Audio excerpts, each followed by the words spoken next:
హనుమాన్‌లో పూలమ్మే పిల్ల అని ఒకటి చేశారు కదా! ఇందులో ఏమైనా మంచాలమ్మే ఏదైనా కాన్సెప్ట్ ఉందా? అలా ఏం లేదండి. సో, అది బాగా కనెక్ట్ అయింది ఆడియన్స్‌కి. ఇప్పటికి ఓకే. లూప్ మోడ్‌లో వింటున్నారు. సో, అలాంటి ఏమైనా ఐ థింక్ డ్యూయెట్ బోత్ ఉందా? The songs in this movie చాలా బాగా రెస్పాన్స్ వస్తుంది. సో, ఏదైనా ఒక సాంగ్ అలాగే అంత ఫేమస్ అయితే నాకు మా టీమ్‌కి మంచిదే. Looking elegant. Thank you. Naresh garu. Thank you for this question. Naresh garu ఇక్కడ. సో చెప్పండి. అంటే మీరు ఇందాక మాట్లాడుతూ కంటెంట్ ఉన్న మూవీసే సెలెక్ట్ చేసుకుంటాను అంటున్నారు కదా. సో ఒక్కోసారి మనం సెలెక్ట్ చేసుకున్న మూవీస్ ఆడియన్స్కి వెళ్తాయా లేదా అని కూడా మనం చెప్పలేము. అలాగే ఎప్పుడూ కూడా నరేష్ గారు ఆ రగ్గడ్ లుక్లోనే కనిపిస్తారు. అంటే ఈ మూవీలో చాలా బాగున్నారు, ఆ బచ్చల మల్లికి కూడా కరెక్ట్గా సెట్ అయ్యారు. బట్ ఎప్పుడు ఆ రగ్గడ్ లుక్ లేదా ఆ పాతకాలం సినిమాలు ఆ టైపు కథలను తీసుకున్న అవి పూర్తిగా వెళ్తాయి అని చెప్పలేం కదా. అంటే కంటెంట్ విషయంలో ఎట్లాంటి కేర్ తీసుకుంటారు రాబోయే సినిమాల్లో? కాదండి, మీరే అంటారు కదా కంటెంటే కావాలి కొత్తగా. ఇప్పుడు జనాలు అంటే ఒకటి ఏమైపోయిందంటేనండి, ఇది వరకు సంవత్సరానికి ఒక పెద్ద హీరోలు ఉంటారండి, మనకు 10 మంది ఉంటే వాళ్ళందరూ ఒక్కొక్క సంవత్సరానికి ఒక చెప్పు సినిమా చేసేవారండి. ఇప్పుడు అందరూ పాన్ ఇండియా సినిమాలు చేయడం వల్ల 2 సంవత్సరాలు 3 సంవత్సరాలు అవుతుంది. సో థియేటర్స్కి రావడం చాలా కష్టం అవుతుంది జనాలు.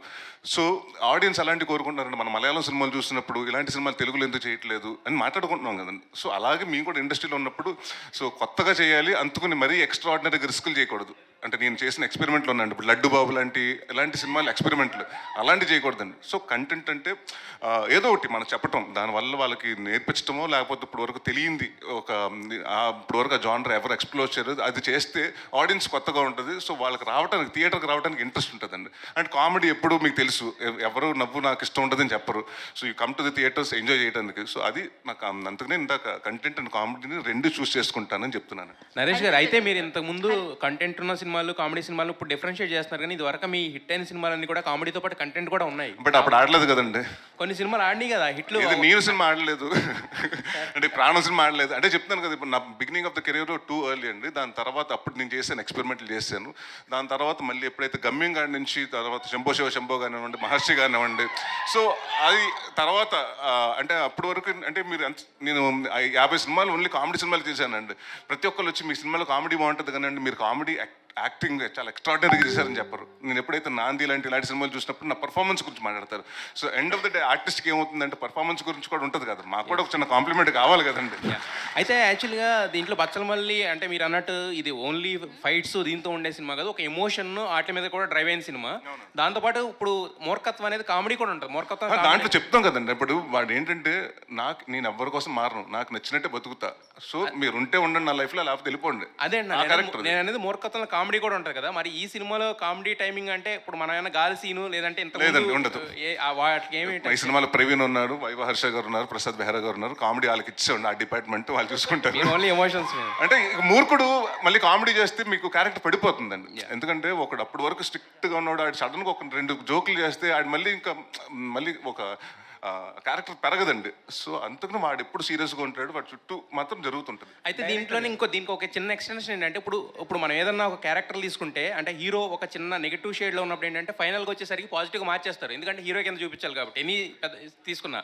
బట్ వాడిని ఎలా అయితే నెగిటివ్గా ఉన్నాడో ఆ నెగిటివ్గా ఎండ్ చేస్తాం అనేసరికి మిగతాది సినిమా అనేది జనాలు కనెక్ట్ అవ్వడం కానీ ఇలాంటిది ఎక్కువగా ఉంటుంది కదా. మరి దీంట్లో పాజిటివ్గా మార్చేస్తారా హీరోని, లేదంటే ఆ మూర్ఖుడు కిందే మిగిలిపోతాడా? లేకపోతే మొత్తం చెప్పమంటున్నాడు ఈయన మొత్తం.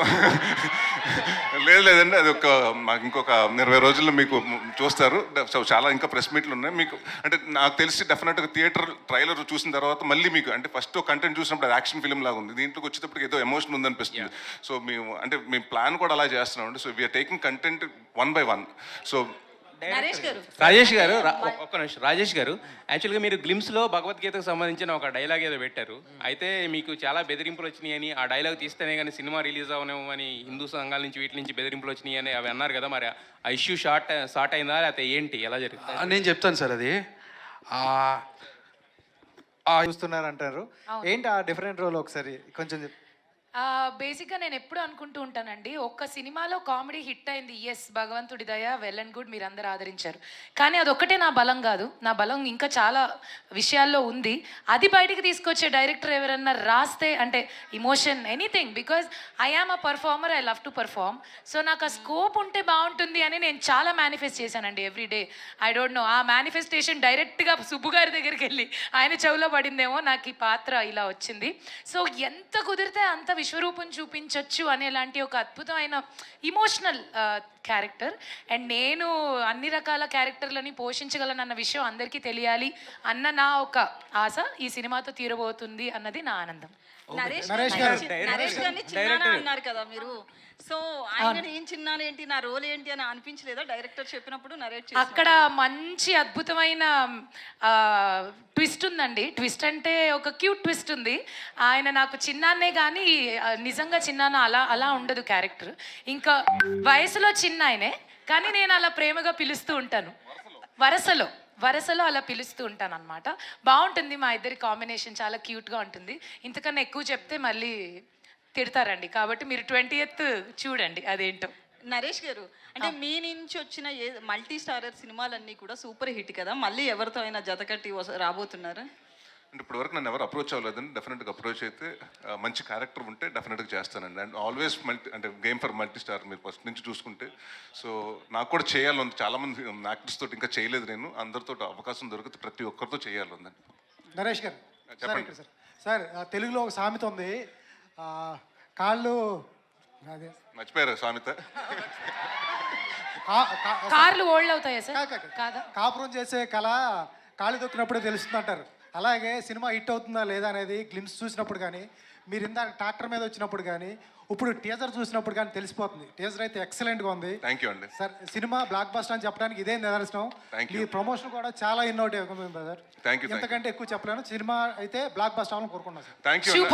అండ్ ఇంకొకటి ఏంటంటేనండి, నాకు నాంది సినిమా హిట్ అయిన తర్వాత ఎక్కువ ఫస్ట్ ఫోన్లు వచ్చినాయన్నీ మీరే, మీ ప్రెస్ వాళ్ళే. ప్రసాద్ మల్టీప్లెక్స్ ఐమాక్స్ నుంచి ఫోన్ చేసి ప్రతి ఒక్కరండి 11:30 కాడ నుంచి అంటే ఇంటర్వల్కి అయ్యేటప్పటి నుంచి ఫోన్లు వచ్చినాయి. So I'm expecting the same phone calls for this film also on 20th December. All the best. Sir director గారు సార్ ఇప్పుడు ఒక మూర్ఖుడి కథ అని చెప్పారు సార్. ఒక మూర్ఖుడి వల్ల అడ్వాంటేజెస్ కన్నా డిసడ్వాంటేజెస్ ఎక్కువ ఉంటాయి కదా సార్. అంటే దీనివల్ల ఏదైనా స్టోరీ వల్ల యూజ్ఫుల్ మెసేజ్ ఏమైనా ఉండబోతుంది అనేసి అనుకోవచ్చా? ఎక్స్పీరియన్స్ ఉంటుంది సార్, మెసేజ్ లాగా ఏముండదు. అతని ఎక్స్పీరియన్సెస్ అతని లైఫ్లో జరిగినవే ఉంటాయి తప్ప క్లాస్ పీకినట్టుగా ఇలా మారండి అలా ఉండండి అదేం ఉండదు సార్. డైరెక్టర్ గారు చివరి యాక్చువల్గా ప్రశ్న సార్. అంటే ఏ మనిషి అయినా సార్. అంటే ఒక మనిషి పుట్టుకతో మంచివాడా చెడ్డవాడా అనేది మనం చెప్పలేం సార్. అవును సార్. అంటే పరిస్థితులు అనేవి అతన్ని ప్రేరేపిస్తుంటాయి. Correct. అంటే పరిస్థితులను బట్టే మనిషి మంచి చెడు వైపు వెళ్తారు కదా. Correct. ఆ పాయింట్ ఆఫ్ వ్యూలో ఈ కథలో మీరు ఏం చెప్పబోతున్నారు? అంటే ఎగ్జాక్ట్గా మీరు చెప్పిందే సార్. పరిస్థితులు కలిగినప్పుడు బార్డర్ దాటొద్దని సార్. మూర్ఖత్వం ఉంటుంది, ప్రతి ఒక్కళ్ళలో ఉంటుంది, బట్ బార్డర్ దాటొద్దు. పరిస్థితులు ఏమైనా కావచ్చు కానీ బార్డర్ దాటకండి అని చెప్పడం సార్. ఇంకోటి సార్, పోస్టర్లో చూసినప్పుడు 3 పోస్టర్లు మెయిన్ ఆ చూపులై చూస్తే ఒక బ్రహ్మ విష్ణు మహేశ్వర్ లాగా, అంటే ఈ క్యారెక్టర్లో ఆ 3 యాంగిల్స్ ఏమన్నా ఉంటాయి? అలా ఏమి ఉండదు సార్. సార్ ఇది 95 నుంచి 2005లో జరిగి కదండి. సో 3 క్యారెక్టర్ అదే వేరియేషన్స్ అంతేగాని బ్రహ్మ విష్ణు మహేశ్వర్ కాదండి అది.